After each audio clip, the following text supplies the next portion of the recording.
The Alabama Farmers Federation and the Alabama Farmers Cooperative proudly present Simply Southern with your hosts Jim Allen and Mary Johns. Hello and welcome to Simply Southern. I'm Jim Allen. And I'm Mary Johns. Coming up on today's show, we'll meet a group of young men who are shooting for the stars in a unique team competition. We just went to go have fun, and to go up there and win it was just an awesome achievement. Did you ever wonder how a sticky, seedy bowl of cotton turns into that soft fabric we all love? This week we'll take a tour of an Alabama cotton gin to find out. But our livelihood depends on the American farmer. Our own Sidney Phelps is at the Bonnie Plant's annual convention, where they're kicking off the company's 100th year of helping people across America grow delicious vegetables and herbs in their own backyards. Sometimes just fiddling around can be a real musical treat. We'll get started today with the sounds and sights of the annual Tennessee Valley Old Time Fiddlers Convention in Athens, Alabama.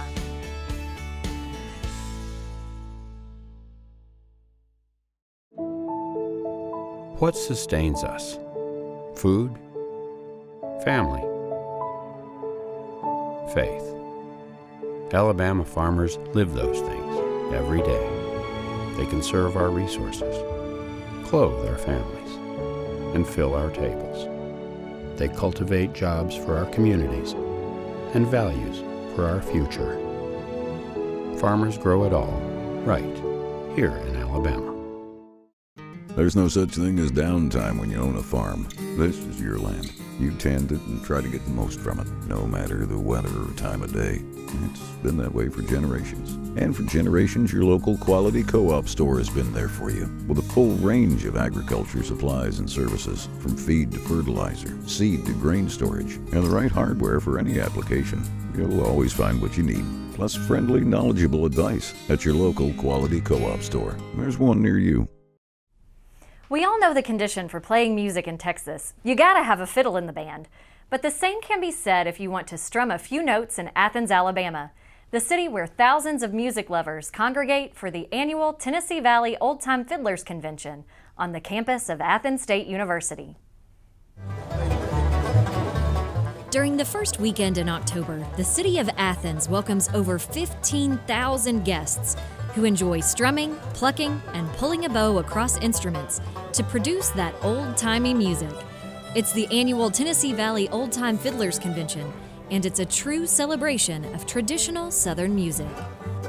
Out of the musicians here, while most of the musicians here are not competitors, they're mostly just here just to play. A lot of people might call that shade tree picking. But it's picking, it's making music with people you know, it's making music with people you don't know. There's just something about music that excites you and just pulls you to it. The festival has something for everyone. Those that are seeking performance through the competition, they get up on the stage, and then you've got the people that like to just play. They don't care if anyone's listening or not. The whole family can find something that they can enjoy. I'm not a musician, but I love coming to this thing, and I know a lot of other people that are not musicians, but this is on their calendar and they're going to be here because they're going to enjoy the food, seeing the arts and crafts, which are an important part of this convention, and also the music. Visitors say the laid-back nature of the convention makes it special, but while winding through the impromptu jam sessions, you can also enjoy scheduled events, like last year's tribute to the Delmore Brothers. Originally from Elkmont, the Delmore Brothers enjoyed great successes in the 1930s and even played regularly at the Grand Ole Opry. The two-day convention culminates Saturday evening when musicians step to the stage to shine. We typically have between 150, 200 that compete as competitors. We have about 20 different categories, from everything from buck dancing and then mandolin, guitar, old-time bands, bluegrass bands, and then obviously the fiddle competitions. And at the end of the night, we're going to crown the Alabama State Champion, and we're excited about that we have that title and we're able to bestow it upon the person that wins the competition here each year. The 2016 contest was special for longtime competitor Maddie Denton of Tennessee. It was the first time she qualified for the Fiddle-Off, and she won. It was a really awesome feeling because I all my idols had won this contest and I hadn't, so it was cool to kind of join people that I really look up to. We all know history repeats itself. At last year's contests, Maddie was named Alabama State Fiddle Champion for the second year in a row, which means she walked away with a trophy and $1,200. Unfortunately, rain forced the finals indoors in 2017, but a healthy crowd of spectators enjoyed listening, toe-tapping, and dancing to the music. The fiddlers play a lot of waltzes, and you don't get the waltz venue hardly anywhere where you go to dance. We come for the dance. We come here every year and we see folks that we haven't seen for a year. It's extended family is what it is. While it's a fun-filled celebration of old-time music, for the past 51 years, the festival has also helped support students at Athens State University. Perhaps the most important thing to me is that it helps us generate scholarship monies that serve our students. And over the years that we've had this festival on our campus, we've put, well over $500,000 into endowed scholarships. So, if you're looking for a way to support a worthy cause while also enjoying the efforts of talented musicians, remember to mark your calendar. It's the first full weekend in October every single year, and we hope that folks that weren't able to join us this year will join us next year, because I guarantee you, you won't have much more fun in your life sober as you will have on this campus, coming out and enjoying good people, good music, and good food. It is truly a great event. The Planning Committee already has Rhonda Vincent and the Rage booked to play for the 2018 convention. That's their big entertainment on Friday night. And they'll be on none other than the Alabama Farmers Co-op stage. Oh, wonderful. We've sponsored them for so long. Yes, it's a great event to sponsor. And mark your calendar, October 4th through the 6th for 2018. Up next on Simply Southern, Samantha Carpenter gets a lesson in marksmanship from some nationally acclaimed young guns. The versatile peanut, meat of the earth, friend of the soil, tasty, nutritious, packed with protein. And Alabama peanut farmers nourish some very special things: families, communities, and Alabama's economy. Peanuts. Good for you, good for Alabama.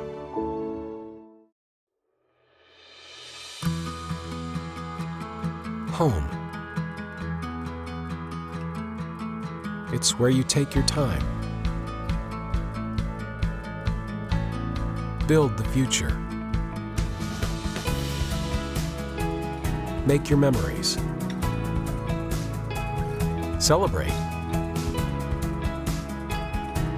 Come home. Alpha Insurance.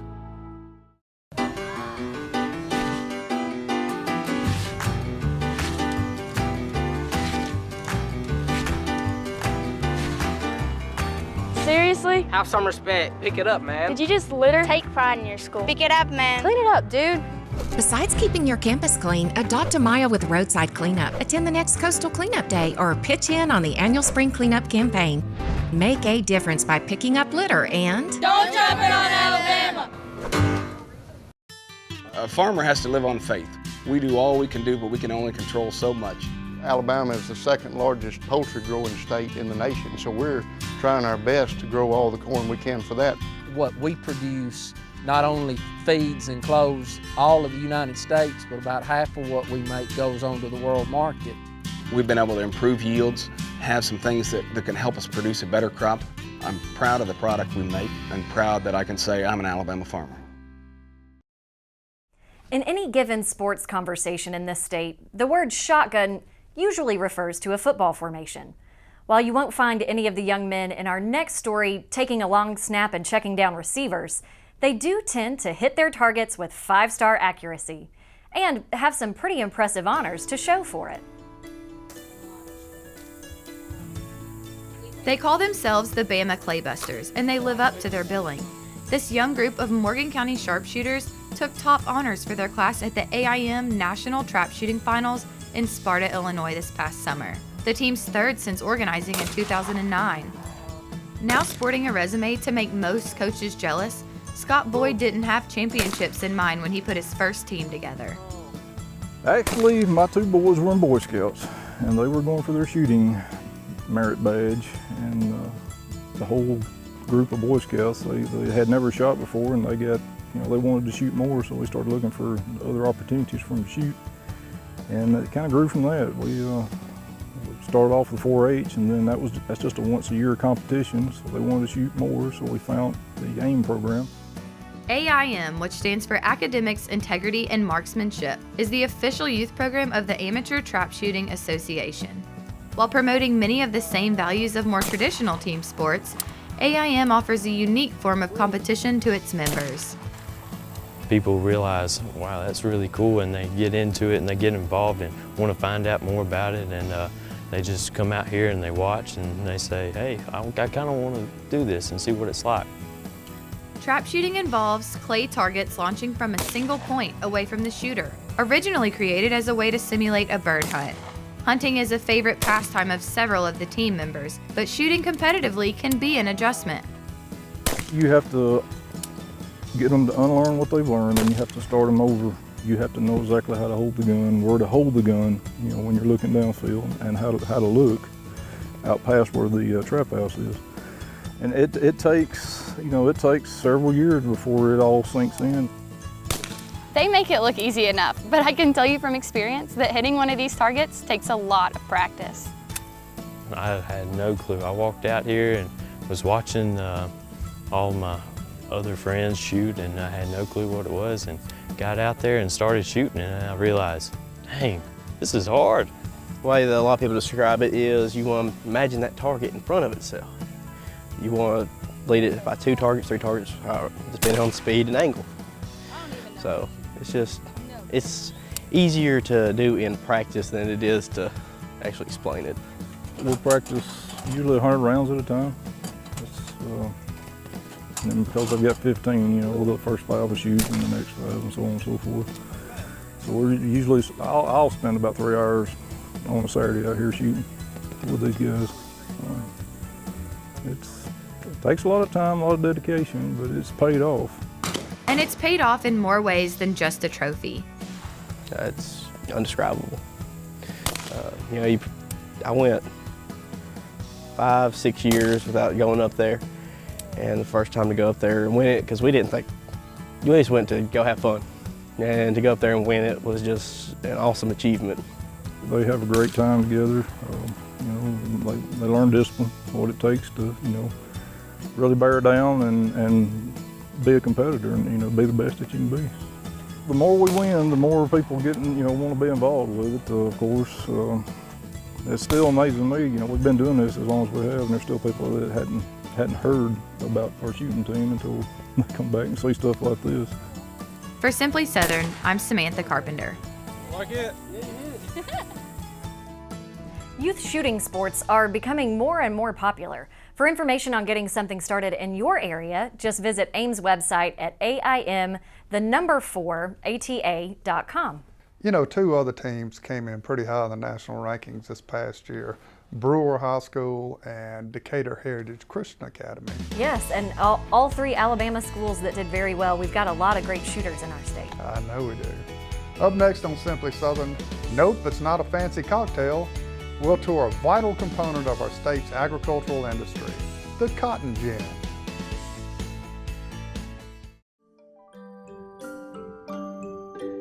One out of 4 Alabama residents have benefited from the Alabama Cooperative Extension System. Last year, Master Gardener Managed Gardens donated $150,000 worth of fruits and vegetables to food banks, and over 25,000 young people developed math, science, technology, and engineering skills through 4-H. Now what we want to know is, how can we help you? Soybean is a very versatile product. We make crayons out of it. A lot of the combines you see rolling through the fields have a lot of plastic side panels that are made from a soy product. The soybeans that we grow on our farm mostly goes into chicken feed. Soybean production in Alabama employs over 10,000 people. We grow some of the best soybeans in the world. We go the extra mile to make sure when our name is stamped on it, we know it's the best product we can produce. Support healthy food from local farmers by purchasing a Farming Feeds Alabama license plate. The tag funds education and promotion efforts, including Ag in the Classroom, agricultural scholarships, and youth programs. Get your Ag tag today. Being a catfish farmer to me means carrying on a legacy that my father started about 35 years ago.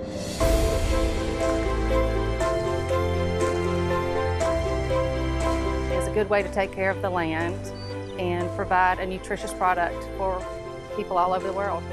My name is Mary Quitman Holmes. My sister, my father, and I own this farm, Lawson Catfish Farm, in Perry County, Alabama. Machines that separate cotton fiber from its sticky seeds are thought to date back for centuries. But when Eli Whitney invented his cotton gin in 1793, the cotton industry in America really took off. Of course, agricultural technology has come a long way since Whitney's day, but cotton growers across the U.S. still rely on the cotton gin. If you've grown up around cotton fields like most of us have here in Alabama, when harvest time rolls around, you probably can almost feel the soft bed sheets or comfortable jeans made from America's favorite fiber. If you've ever had the chance to get out and pick a little cotton yourself, you know as well as I do that that sticky, prickly mess is a long way from the store shelves. That next big step from the field to the textile factories and mills is the cotton gin. Taken from the word engine, cotton gins have had an immeasurable impact on the agricultural industry. Even money's made out of cotton. Paper money is made out of cotton. And you can get 325 pair of men's jeans out of one bale of cotton. You know, it's 450,000 acres of cotton grown in Alabama this year. And it's endless amount of jobs. It affects everybody. You know, everybody is affected by the American farmer. What exactly goes on at a cotton gin? I can't think of a better man to answer that question than my friend Ron Bailey at Atmore's Frank Currie Gin. While we hit them on a relatively quiet fall afternoon, when farmers get their cotton pickers in the fields, this place gets busy. We unload it off on the roller bed, and from there it's picked up by air, where the cylinders at the end of the bed break it up and single lock it. Make it cleaning and drying, if it needs drying, a lot easier. It's moved from the feeder to the big J or feed control, where we can control the flow of cotton going through the gin, how fast it needs to go. It goes through a dryer, and then it goes through a stick machine and takes the burrs out of it and any sticks it may have in it. So it goes through the gin stands, it goes through each gin stand has 2 lint cleaners behind it. It goes through and gets the pepper trash out after it gets the seed and all out, and gets the pepper trash out, and it goes through a converter distributor and makes a mad out of it. It goes down into the press where it's pressed into a bale, and it gets a label, a tag on it, PPI tag, which is a permanent bale identification tag. And 2 samples are drawn from that bale. A coupon with that same number matching that bale number is placed in between those 2 samples, is rolled up, we put it in a bag, and it's shipped to Macon, Georgia to the USDA classing office, where they grade the cotton according to the color of it, of course. It gets weighed, laid in the office, she'll record the weight with the same bale number, the weight and the seed weight. And then it goes out and goes into a warehouse where it's located by the forklift operator, and he gives it to the lady in the office, and she takes and records it in the computer. And then at a later date, when we have shipping orders, it'll show what bale number they want, and what warehouse it's in, and what row it's in. You said a mouthful, Ron. Well, folks, that cotton gin is not only saving a lot of hands from picking seeds and sticks out of your future winter sweater, it's an important step in ensuring cotton growers get the most out of their harvest. So when you pop open that clothing catalog, or you're trying to decide which shade of teal makes for your perfect towel, you've got your cotton gin to thank. Because, let me tell you, if every cotton farmer had to hand-pick the seeds out of their harvest year to year, I think we'd all be wearing a lot more polyester. I think we have the best growers in the United States, right here in surrounding counties. We're in Escambia County, but Monroe County, Wilcox County, Escambia County, Florida, Baldwin County. It means everything to my family. And I try to teach that to my daughters and my granddaughters, the importance of cotton to us, but our livelihood depends on the American farmer. In the pre-Civil War South, it could take a person 10 hours to separate a single pound of cotton fiber from its seeds. That's how big of a deal the cotton gin was, because after that invention, a team of just 2 or 3 people could produce 50 pounds of cotton in a day. Big step ahead. Our gardening segment with Sidney Phelps is up next. He's at the Bonnie Plants annual convention for the kickoff of the company's centennial celebration. There's nothing quite like sitting down to a home-cooked meal with fresh vegetables from the garden. With Bonnie Plants from your local quality co-op store, you can enjoy the freshest vegetables right from your own backyard. And no matter if you're a raised bed gardener, a rose gardener, or if you farm hundreds of acres, your quality co-op store has exactly what you need to get the most out of your plants. You'll always find what you need, plus friendly, knowledgeable advice at your local quality co-op store. There's one near you. What we eat, what we wear. It all starts somewhere. And if it's good, it usually starts with a farmer. And that somewhere is right here in Alabama. In a field, in a barn, on a tractor. Right now, there's a farmer starting something good for all of us. And it all starts right here in Alabama. FFA makes a positive difference in the lives of students by developing their potential for premier leadership, personal growth, and career success through agricultural education. We're strengthening American agriculture and providing our members with the skills needed to build healthy local communities, a strong nation, and a sustainable world. We are the next generation of agriculture. It's our turn now. Let's show the world what we can achieve together. We are FFA. For more Simply Southern, be sure to follow us on social media. And while you're online, visit our website, simplysouthern.tv.net. Simply Southern will continue in a moment. We believe a plant should be more than a plant. This one is. It's all you need for your garden to succeed because it's a Bonnie plant. It represents hundreds of varieties of Bonnie's quality veggies and herbs. But more, it's from generations of Bonnie people who are passionate about sharing their love of gardening with you. Look for this little Bonnie plant and a whole family of plants like it in your garden center. Bonnie plants, so you'll know how to grow. Hey folks, Sidney Phelps here with Bonnie Plants. In 2018, Bonnie is celebrating its 100th anniversary. And this year at our annual sales meeting, we had our sales reps and station managers from all across the country here in Montgomery, Alabama to celebrate. We saw new ideas of how we're going to grow the business in 2018 and some new surprises that you guys will be able to see when you see the shelves and racks. So that being said, we got a chance to take time with some employees that have been around the company for quite a few years to tell how they've seen the company grow. I've seen a lot of changes at Bonnie Plants over the years. When I started, everything we grew was in the fields, and now we've made the transition into pots, packs. We have very few field-grown plants now. And within the office, we did not have a computer system. Everything was manual, and now we have state-of-the-art technology in all of our computer software. I've seen us go from when I started to work, we were in 17 states, and we're now coast to coast and border to border, and that was a Joe Stewart saying. That was one of our goals from years ago. There's a family atmosphere at Bonnie. Our president is the grandson of the founders of the company. We have a lot of people that work within our organization who are related, who are hometown folks, who value this company and who see the potential for its growth. Our possibilities are almost unlimited. There's a big field out there that we've not even tapped.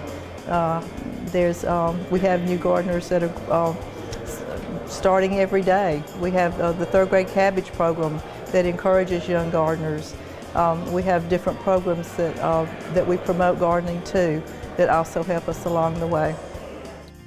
We had a chance to talk to Stan Cope, the CEO of Bonnie Plants, and he shared what it was like growing up in the business, being the grandson of Bonnie and Livingston Falk.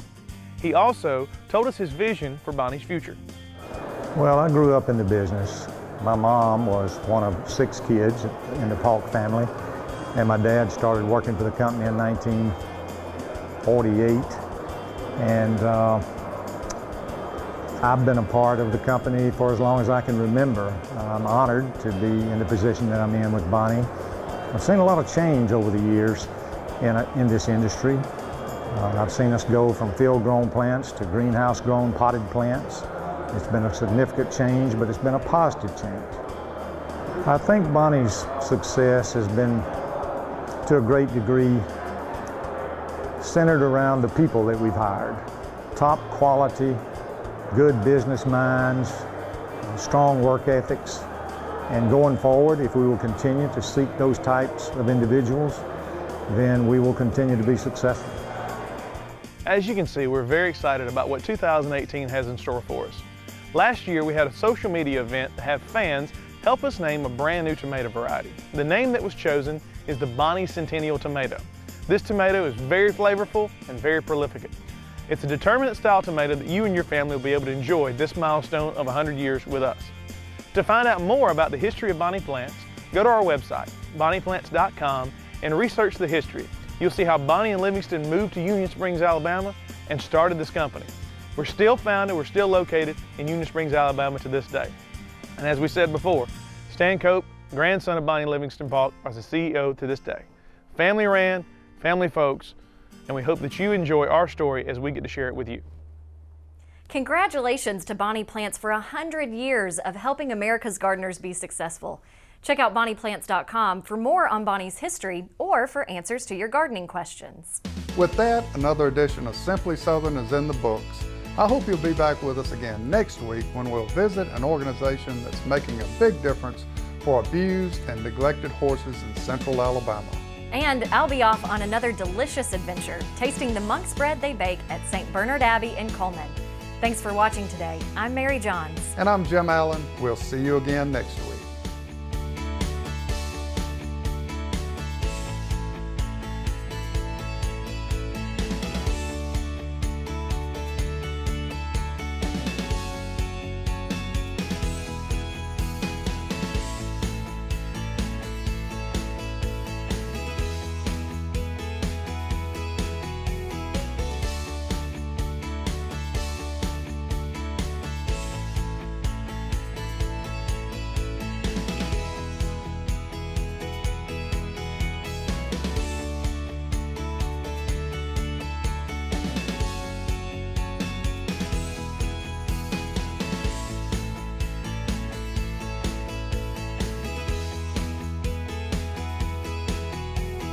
Simply Southern is a production of the Alabama Farmers Cooperative and the Alabama Farmers Federation.